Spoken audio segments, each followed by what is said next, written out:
Everybody, Ben here for the Bonehead podcast, and welcome to Top 5 Friday. On a Friday, we get together and we have a look at the top 5 something normally to do with Blood Bowl. Now, this one is a very specific Blood Bowl suggestion, and it is going to be a little bit on the rules heavy side, but we're going to try and be as light about it as possible. So today we're going to be looking at the top 5 skill combinations. 2 skills put together. When do they become better than the sum of their 2 parts? Or what's so complementary that is just a phenomenally really good combination that actually should be called out? So we put this out on Monday. We've had loads of comments, which is brilliant. So thank you for everyone who gave some great suggestions. I've gone through the list, I've essentially added them up, and I've tweaked it a little bit with my preferences. Now, we've got 5 great ones and a couple of very solid mentions. So, onwards to the number 5 skill combination.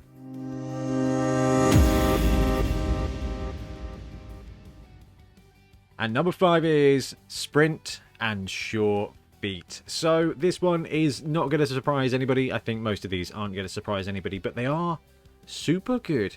Now, Sprint and Sure Feet, it is a combination of skills that basically makes you +3 movement. And I'm on board with that as a Skaven coach. So basically, Sprint allows you to rush for it one more time than you would normally be allowed to. Now, that means instead of 2 in the majority of times, it is 3 rushes. So if you are movement 6, you can rush extra 3 squares on the end of it. So you move 6 and then you go 1, 2, 3. If you want to, you don't have to, but it just means you can go for 3 go for it instead of just the 2. There are some circumstances, for example, running downhill on a uneven pitch, you might be able to rush an extra square. There are some pitches with special rules that allow you to rush 1 extra square than normal, etc. But the majority of games, it means you get +3 rushes. And that's where Sure Feet comes in. Now, Sure Feet is a great skill, and it's not a bad skill to be taken on some of your throwaway players. So as a random skill on a Goblin or a Snotling or something like that, when I run back in Blood Bowl 2, I ran a bunch of Nobbler-only teams just because, why not? And actually, Sure Feet and Sprint became individually really good skills for those guys because it made them faster, or it meant that I could trust them. So if you're looking at these skills on a one-to-one basis, Sure Feet allows you to reroll a failed go for it. It might be worth considering for those drunken Norse players, but on like a little player, so I used to put it on my Nobblars, movement 5 with Sure Feet. That's re-rolling that failed one. That basically means it's very difficult to fail a go for it, which meant that Snotling then became movement 7 all of the time. And when you add Sprint to them, they become movement 8. And when you've got movement 8 with Stunty and Titchy and Dodge, it's basically just how far can you move this dude wherever you want him to go without rolling a 1. And that is probably with the worst player in the game, technically, statistically. I love them. They're great.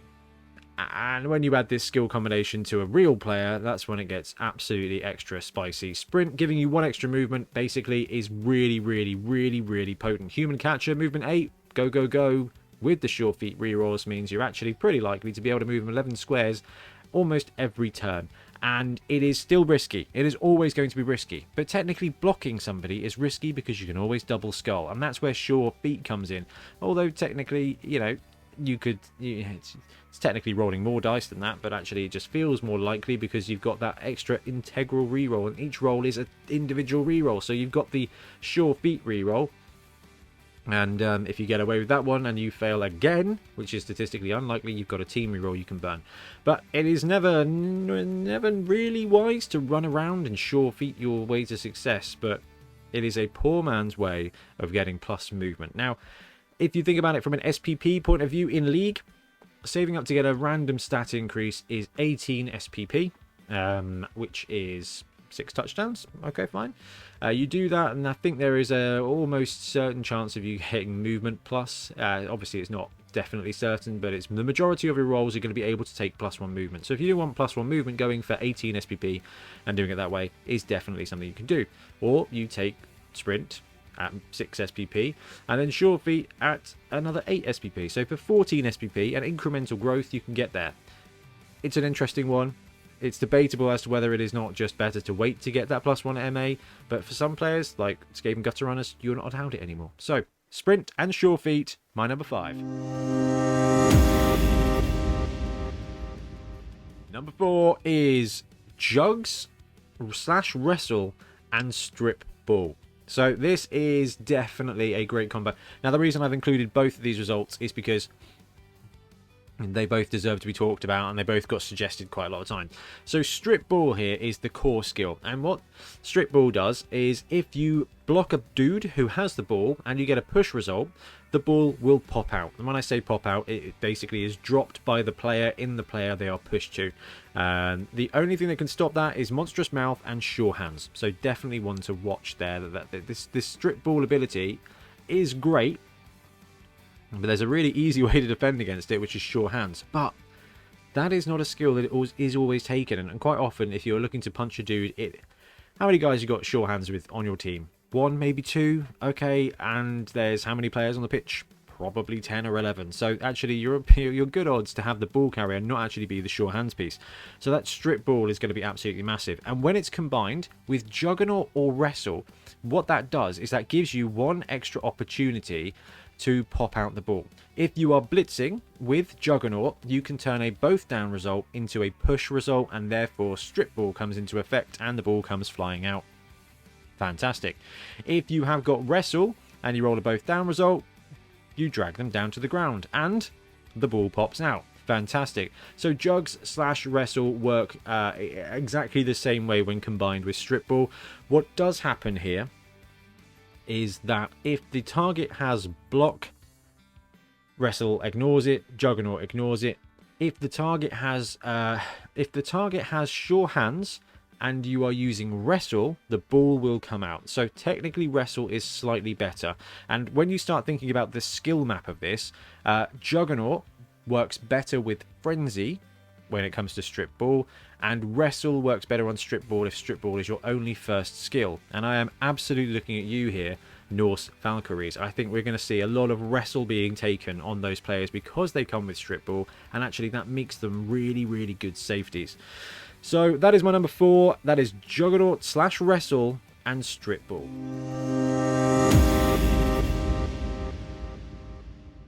Number 3 is an absolute fan favourite, and this is Dirty Player and Sneaky Git. So this is a fantastic combination that has been lauded by Goblin players for a long, long time. Now in the old days, you rolled a double, you took Dirty Player, and then on the next regular that dude got, you took Sneaky Git. These days you can save up and buy it. You can get a random Dirty Player on a 6 SPP take, and with Goblins I definitely recommend it. With any team that's got corruption and bribery, I absolutely recommend, at least on a couple of your linemen, just saving up 6 SPP, taking that random secondary in general, because there's a ton of great skills. And if that guy lands Dirty Player +1, the next skill you give that guy is gonna be Sneaky Git. Dirty Player gives you +1 to fouling rolls when trying to break the armor or injury. So it's basically Mighty Blow +1 for kicking dudes on the ground. Sneaky Git allows you not only to move afterwards, okay, but also means if you roll a double but you don't break the armor, the referee doesn't see it. So you walk up there, you let's say you're fouling an armor 9+ piece, and you roll a double 1, a double 2, a double 3, a double 4, and you don't break the armor, you don't get sent off. They don't get hurt, but you don't get sent off, which means you are free to absolutely do it the next turn. Technically in that situation you could use Dirty Player though as part of the combination to break the armor on a double 4. You don't have to do it. Interesting one. Anyway, Dirty Player, Sneaky Git, run in, put the boot in, probably don't get noticed by the referee, and then run away again using the Sneaky Git special ability. It's a fantastic skill, and when it comes to fouling, really great combination of powers. And don't forget that assists and guard assists also help with fouling now as well. So what you want is friendship when you're kicking somebody in there. Correction, when it comes to Sneaky Git, you don't get sent off just for rolling a double on the armor roll, regardless of whether you break the armor or not. If you're on a double 6 and break their armor, you don't get sent off. Everything just carries on. So actually, it's even better.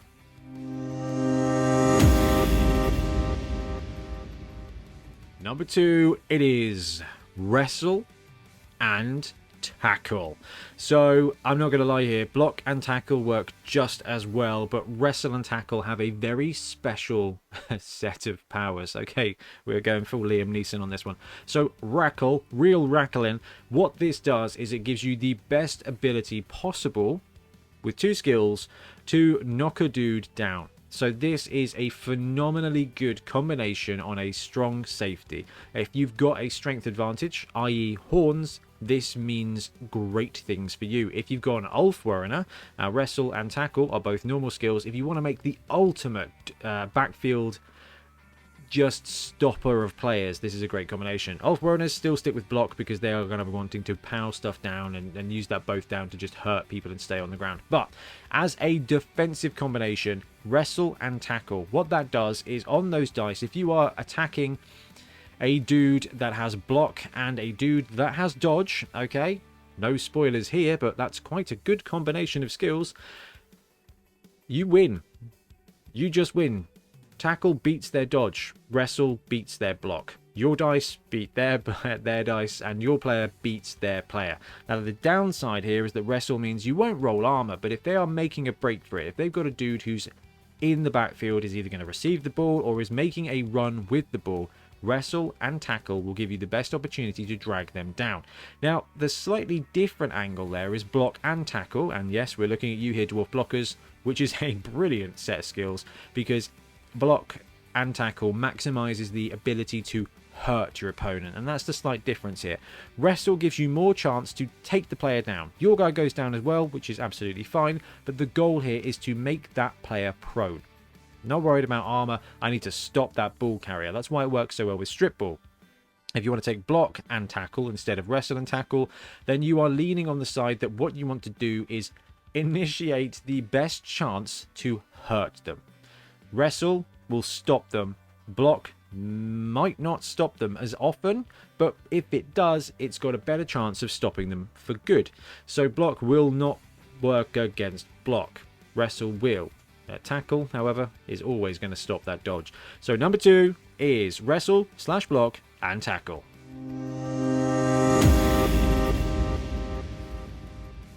Number 1, and this is the one that will surprise absolutely nobody, the most aggravating and good, just frustratingly, inarguably excellent pair of skills in Blood Bowl is Dodge and Stunty.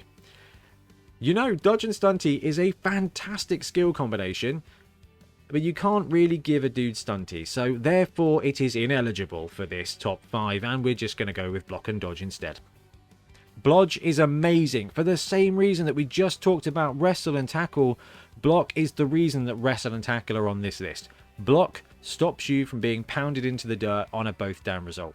Block stops you from tripping over and dying when you're punching somebody on a both down result. And dodge not only saves you from being punched, in fact, it almost reduces the, you know, on a dice there is both down, there is POW, and there is POW star. POW star goes away with dodge. The other one, both down, goes away with block, which means there's 1 in 6 chance on that block dice of actually being able to hurt you. That's monstrous, and also dodge is going to come in handy sometimes in the game. Now, we had a good chat about this on the podcast this week, which is coming out tomorrow, but around about the difference of a 2+ roll and a 3+ roll. 2+ with dodge is automatic. As a Blood Bowl player, it's like, yeah, that's fine. 2+ with dodge is okay. I'm going to mostly do that. 3+ with dodge, you start sweating bullets, unless you're Blood Tithe Ben, who just takes vanilla 3+ dodge rolls into the open with players because he is a madman. I think it's a whole corn thing. I worry about him sometimes. Anyway, the whole point here is that block and dodge just gives you the best physical protection with the additional benefit that that dodge gives you that dodge reroll when you are running around and leaving a tackle zone.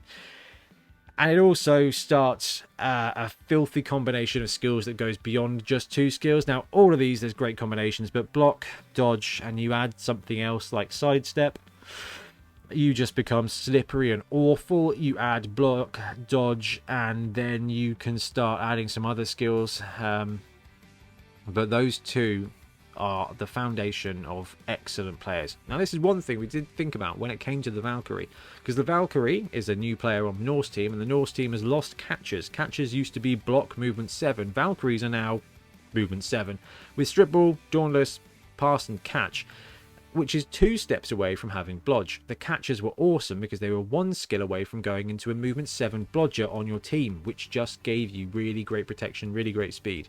So the fact that you are 1 skill further away from blodge is an interesting one. But nobility blitzers are awesome. They start with block, agility, access, they take dodge, they become blodge catchers from step 1. Pro elf dudes are just awful. Those blitzers with blodge step is just filthy, and it works beautifully. And then there are war dancers. And everybody loves war dancers, right? Exactly. So a couple of honourable mentions that made the list. I love this one. Multi-block and stab. Yes, it does work. And it's wicked. And in this meta, there's a lot of light teams.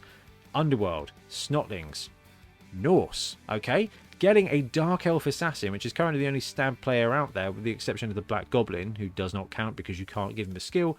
Multi-block means you get a jolly good crack at stab on the line of scrimmage, and that is awesome. I had a fun game, round 3 of Sandbowl, when I ran the Snotlings out. Was I riding? I was riding high on 2-0 going into round 3. Got to play against Dark Elves, and dude, stab. He had 2 assassins. Brilliant way to read the meta.